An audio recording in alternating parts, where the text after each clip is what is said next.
영김, 미셸 박스틸 연방 하원 의원들이 애난데이를 찾아 워싱턴 동포들과 인사하며 지속적인 지지를 당부했습니다.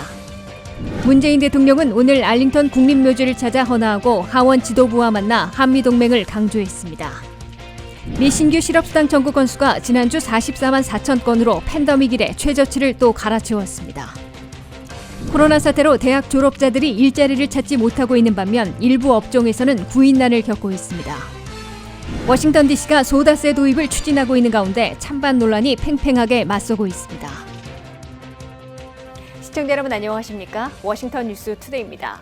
한인 여성 최초로 연방 하원에 입성한 영김과 미셸 박스틸 의원이 어제 애난데이를 찾아 동포들과 인사를 나눴습니다. 두 의원은 자신들은 여성이자 소수 이민자 출신으로 아메리칸 드림의 산 증인이라며 미국에서 자라나는 한인 청년들에게 꿈을 포기하지 말라고 조언했습니다. 박남주 기자가 두 의원을 만나봤습니다.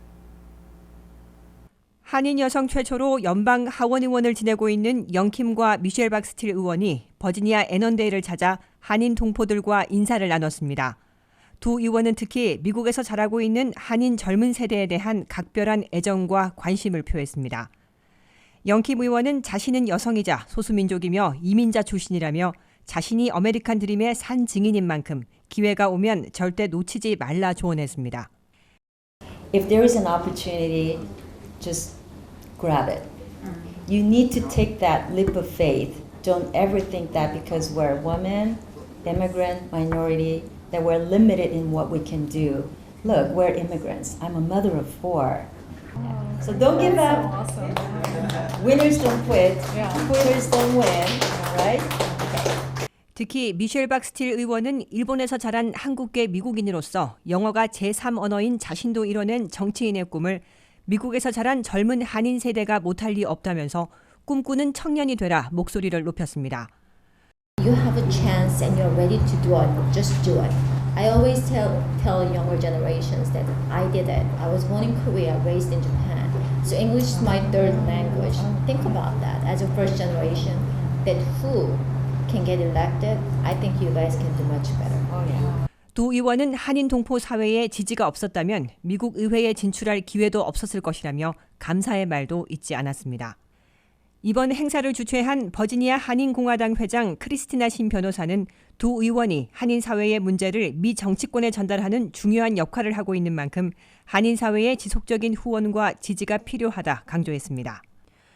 이슈들이 생기면서 에이전 아메리칸 보이스가 커야 되고 그는 이슈를 어드레스 해줄 사람이 있어야 대변을 해준다는 거죠. 그러니까 너무너무 프라우드하고 이런 자리에 오셔가지고 이렇게 본인들의 그 골이나 계획을 나누실 수 있고 쉐어할 수 있다는 게 저희는 너무 감사해요. 두 의원을 만난 워싱턴 수도권 지역 한인들의 관심도 뜨거웠습니다. 행사 참여자들은 두 의원이 한인 사회와 미 정치권을 잇는 교두보 역할을 해줄 것을 당부했습니다. 이번 기회로 우리 이민 사회도 좀 더 그 나라에 더 다가갈 수 있는 그런 권력 신장을 세웠으면 좋겠고요. 민주당이든 공화당이든 상관없고 우리는 무조건 한국분이면은 다 밀고 한국에 있던 모든 문제나 상정이 들어오면 다 패스할 수 있도록 한다는 소리에 굉장히 감명 깊었고요. 한인의 목소리들이 좀 많이 미국 여러 가지 정치, 경제, 사회에 좀 반영돼서 우리가 좀 더 미국 안에서 영향력을 펼치고 또 미국을 또 발전시키고 이제 영 제너레이션에 대한 말씀하셨는데 앞으로 이분들이 또 저희 한인 사회의 그런 젊은 분들을 끌어줄 수 있는 그러한 계기가 되었으면 참 좋겠습니다. 영킴과 미셸 박 의원은 모두가 어려운 이 시기에 세금 감면 등 여러 가지 일을 추진하고 있다며 내년에 있을 선거에서 재선이 돼야 선거 때 공약한 사안들을 마무리 지을 수 있다 밝혔습니다. 임기가 2년인 두 연방 하원 의원은 재선에 도전하기 위해 임기 중에 내년 11월 선거도 준비해야 하는 상황입니다. 한인 사회는 두 의원이 재선에도 성공해 한인들의 위상을 높이는 데 지속적인 역할을 해줄 것으로 기대하고 있습니다. WKTV 뉴스 박남주입니다. 미국을 방문 중인 문재인 대통령은 오늘 알링턴 국립묘지를 찾아 첫 헌화 참배하고 낸시 펠로시 하원 의장 등 하원 지도부와 만난 자리에서 피로 맺어진 혈맹인 한미동맹을 더욱 발전시켜 나갈 것을 강조했습니다. 문 대통령은 내일 오후 조 바이든 대통령과 백악관에서 첫 정상회담을 갖고 백신 협력과 한미동맹 강화, 대북 공조 등을 논의합니다. 한면태 기자의 보도입니다. 미국 공식 실무 방문에 나선 문재인 대통령은 첫 공식 일정으로 알링턴 국립묘지를 찾아 헌화와 참배를 한 후 하원 지도부와 간담회를 갖고 피로 맺어진 한미동맹을 더욱 발전시켜 나갈 것임을 다짐했습니다. 문 대통령은 오늘 오전 알링턴 국립묘지를 찾아 무명용사묘에 헌화하고 참배했습니다. 문재인 대통령은 이번에 네 번째 워싱턴 방문이지만 알링턴 국립묘지를 참배한 것은 처음입니다. 문 대통령이 알링턴 국립묘지에 도착하자 미 해군 해병 해완경비대 의장대가 21발의 예포를 쏘며 동맹국 정상에 방문해 경의를 표했습니다. 문 대통령은 한국전 전사자들 중에 신원이 밝혀지지 않은 무명용사들의 묘에 헌화 참배한 후에 대한민국의 자유와 민주주의 수호를 위해 싸운 미군들에 다시 한번 경의를 표한다면서 피로써 맺어진 한미동맹을 바이든 대통령과 함께 더욱 발전시켜 나갈 것이라고 강조했습니다. 문 대통령은 이어 당초 공개하지 않은 일정으로 프랭클린 루즈벨트 대통령 기념관을 깜짝 방문했습니다. 1930년대 대공황을 극복했던 루즈벨트 대통령의 뉴딜 정책을 문 대통령 자신과 바이든 대통령이 동시에 코로나 위기 극복의 롤모델로 삼고 있음을 고려한 현지 맞춤형 일정으로 꼽히고 있습니다. 문 대통령은 오후에는 연방의사당을 방문해 낸시 펠로시 하원의장을 비롯한 하원 지도부와 간담회를 갖고 한미 동맹 강화, 다방면의 협력 방안에 대해서 의견을 나눴습니다. 문재인 대통령은 이번 방미의 하이라이트로 내일 오후 백악관에서 조 바이든 대통령과 단독과 확대 정상회담을 개최한 후에 공동 기자회견도 갖습니다.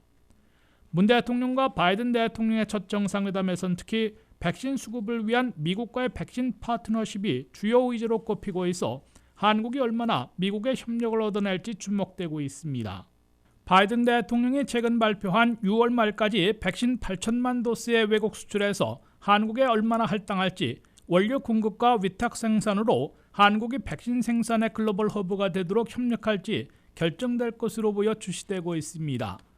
바이든 행정부의 새 대북 정책이 나온 만큼 싱가포르 첫 북미 정상회담의 합의를 유지하며 한반도의 비핵화, 평화 정착, 새로운 관계 구축을 위한 대화와 협상을 조속히 재개시키는 공조 방안을 중점 논의할 것으로 예고되고 있습니다.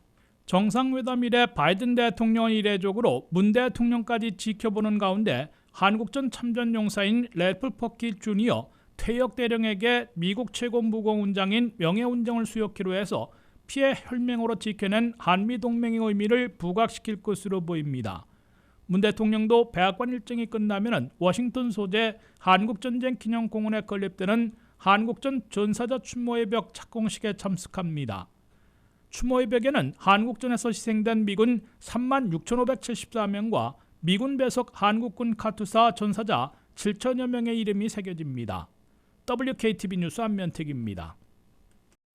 미 신규 실업수당 청구 건수가 지난주 44만 4천 건으로 더 떨어지면서 팬데믹 이래 최저치를 또 갈아치워 고용이 지속적으로 개선되고 있는 것으로 보입니다. 실업수당을 받고 있는 실직자들도 1,600만 명 아래로 떨어졌고 연방 실업수당을 종료하려는 공화당 지역들이 22곳에 달해 350만 명 이상 획기적으로 줄어들 것으로 예고되고 있습니다.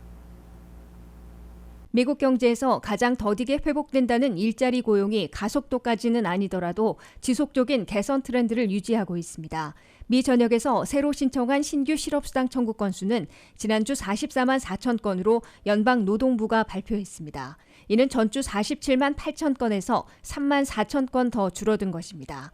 특히 지난해 3월 14일 이래 팬데믹 기간 중에는 2주 연속 50만 건 아래로 떨어지며 최저치를 또 경신한 것입니다. 그러나 워싱턴 수도권 지역에서 버지니아는 11,500여 건으로 230여 건, 메릴랜드는 9천 건 가까이로 480여 건 소폭 늘었습니다. 인구가 가장 많은 캘리포니아에선 7만 1천 건이 신청돼 전주보다 1,000건 늘었고 플로리다는 18,000건으로 300건 증가했습니다. 반면 텍사스는 26,600여 건으로 4,800여 건 감소했고 조지아는 24,600여 건으로 가장 많은 8,200여 건이나 급감했으며 뉴욕은 2만여 건으로 3,100건 줄었습니다. 이와 함께 모든 종류의 실업수당을 받고 있는 전체 실직자들은 1,597만 5,500여 명으로 1,600만 명 아래로 떨어졌습니다. 신규 신청보다 1, 2주 늦게 집계되고 있는 실업수당을 받고 있는 실직자들은 전주보다 88만 6,600여 건이 감소한 것입니다. 주별 고용보험으로 지급하는 레귤러 실업수당은 367만 명으로 8만 명 줄어들었다가 1주 만에 다시 375만 명으로 11만 명 늘어나 혼조를 보이고 있습니다. 자영업자와 임시직들이 받는 연방실업수당 PUA는 660만 5천 명으로 67만 8,700명이나 급감했습니다. 장기 실직자들에게 추가 연장 지급하고 있는 연방실업수당 PEUC는 514만 1,000명으로 15만 명 줄었습니다. 공화당 주지사들이 이끌고 있는 21개 주들은 6월 중순부터 7월 중순 사이에 연방실업수당 주당 $300를 중단할 것이라고 발표해놓고 있어 연방실업수당을 받는 실직자들이 350만 명이 더 감소할 것으로 예고되고 있습니다. 코로나 사태 속에서 지난해 졸업한 미국의 대학 졸업자들 중에 절반 가까이 아직도 일자리를 찾지 못해 고통을 겪고 있고 올해 대졸자들과 치열한 경쟁을 벌이게 돼 구직 전쟁이 벌어지게 됐습니다. 반면에 해커 공격을 막는 사이버 시큐리티에서는 50만 명이나 필요한데 지원자들이 적어 극심한 구인난에 시달리고 있습니다. 박남주 기자입니다. 코로나 사태로 대학 졸업자들이 장기간 일자리를 찾지 못해 고통받고 있는 반면 일부 업종에서는 일자리를 채우지 못하는 구인난에 빠져 있습니다. 2020년에 대학 문을 나온 대졸자들은 특히 코로나 사태의 직격탄을 맞아 근 절반이나 1년 이상 학사 학위에 맞는 일자리를 찾고 있는 것으로 조사됐습니다. 몬스터 구직 사이트의 조사 결과 2020년 대졸자들의 45%나 아직 적절한 일자리를 찾고 있다고 대답했습니다. 퓨 리서치 센터가 조사한 결과에서는 2020년 대졸자의 31%가 아직 실업 상태라고 답했습니다. 두 가지 조사 결과를 분석하면 2020년 대졸자들 가운데 31%는 아직 취업하지 못한 것이고 14% 정도는 학사 학위가 필요 없는 직종에 임시로 취업했거나 더 나은 일자리를 찾고 있음을 의미한다고 CBS 뉴스는 분석했습니다. 뉴욕 연방은행의 통계를 보면 모든 대졸자들의 실업률은 4.7%인데 비해 최근 대졸자 실업률은 7.2%로 미국 전국 평균 6.1%보다 훨씬 높은 것으로 나타났습니다. 2020년 대졸자들은 엎친 데 덮친 격으로 2021년 대졸자들이 쏟아나오기 시작한 시기여서 더욱 격렬한 취업 전쟁을 치르게 될 것으로 경고받고 있습니다. 미국에서는 한 해에 400만 명이 대학문을 나서고 있으며 그중 절반인 200만 명이 학사 학위를 취득해 졸업하고 있습니다. 하지만 사이버 시큐리티 같은 일부 업종에서는 일자리는 열려 있는데 사람을 구하지 못하는 구인난을 겪고 있습니다. 최근 송유관 사이버 공격으로 개솔린 대란을 초래했던 콜로니얼 파이프라인과 같이 해커 공격을 막거나 대응에 해결해야 하는 사이버 안전 종사자들이 현재 50만 명 가까이 필요한 것으로 CBS 뉴스는 전했습니다. 연방 상무부 통계를 분석한 결과 사이버 시큐리티 직종에서만 현재 46만 5천 개의 일자리가 오픈돼 있으며 캘리포니아와 플로리다, 텍사스, 버지니아주 등 4개 주에 집중돼 있는 것으로 나타났습니다. 미국 대학에서 컴퓨터 전공자들의 대다수는 소프트웨어 개발과 데이터, 로봇 등의 분야에 몰리고 있어 사이버 시큐리티 직종에선 구인난을 겪고 있는 것으로 분석됩니다. 이 때문에 고도의 전문가가 아니더라도 연봉 $6만 에서 $9만 초보 인력들을 많이 뽑고 있다고 관련 업계는 강조하고 있습니다. CBS 뉴스는 cyberDegrees.org라는 웹사이트에서 8주 온라인 코스로 진행되고 있는 펜테스트 과정 등이 사이버 시큐리티 엔트리 잡을 잡는 데 큰 도움을 주고 있다고 보도했습니다. WKTV 뉴스 박남주입니다. 날씨가 갑자기 더워져 시원한 탄산음료 찾으시는 분들 많으실 텐데요. 앞으로 DC에서 탄산음료 살 때 소다세라는 특별 세금을 내야 할 수도 있겠습니다. 워싱턴 DC가 주민들의 건강을 위한다며 소다세 도입을 추진하고 있는데 찬성과 반대의 목소리가 팽팽히 맞서고 있습니다. 김지수 기자가 전합니다.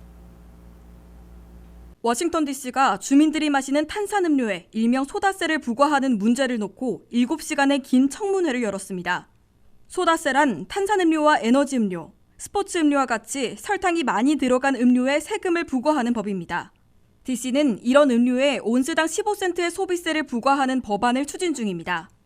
앞선 연구에 따르면 설탕이나 인공 감미료가 첨가된 음료에 소다세를 부과하면 탄산음료 소비를 줄이는 데 큰 효과가 있는 것으로 나타났습니다. 지난 2017년부터 소다세를 도입한 펜실베니아주 필라델피아를 조사한 결과 탄산음료 판매량이 소다세를 도입하기 전과 비교해 38% 감소했다고 발표한 바 있습니다. 연구진은 필라델피아와 유사한 사회 인구학적 특성을 가진 메릴랜드주 볼티모어와 비교했을 때에도 필라델피아 내 상점에서 탄산음료 판매량이 51% 감소했으며 같은 해 음료 판매에 따른 순이익도 38%나 줄었다고 밝혔습니다. 하지만 소다세를 부과하지 않는 인근주의 탄산음료 판매량은 오히려 늘어 주민들이 소다세를 물리지 않는 가까운 주나 카운티로 원정 구매에 나서고 있다는 주장도 있습니다. DC에서 소아과를 운영하고 있는 요란드라 행콕 박사는 소다세를 강력 지지하는 사람 중 한 명으로 질병통제예방센터 CDC 자료를 보면 코로나19로 입원했거나 사망한 사람 중 80%는 과체중이거나 비만인 사람인 만큼 과감한 조치가 필요하다고 강조했습니다. 반면 DC 지역에서 편의점을 운영하는 점주들은 코로나 팬데믹으로 소상공인들이 고군분투하고 있는 이때 소다세까지 부과하게 되면 영업에 치명적일 것이라며 반대의 목소리를 분명히 했습니다. 한편 소다세 도입과 관련해 보건 관계자들과 시민단체들은 환영하는 입장입니다. 일부 지역에서 소다세를 부과하고 있지만 효과는 미국 전역으로 확대되고 있습니다. 소다세 이슈화로 인해 미국 사회 전반에서 공중보건의 적으로 꼽히는 탄산음료에 대한 소비자들의 심리적 거부감은 더욱 커지고 있습니다. 소다세를 징수하고 있는 지역들은 100% 천연과일 또는 채소 주스, 추가 감미료가 들어가지 않은 시럽 및 두유 등에 대해서는 비과세 대상으로 하고 있습니다. WKTV 뉴스 김지수입니다.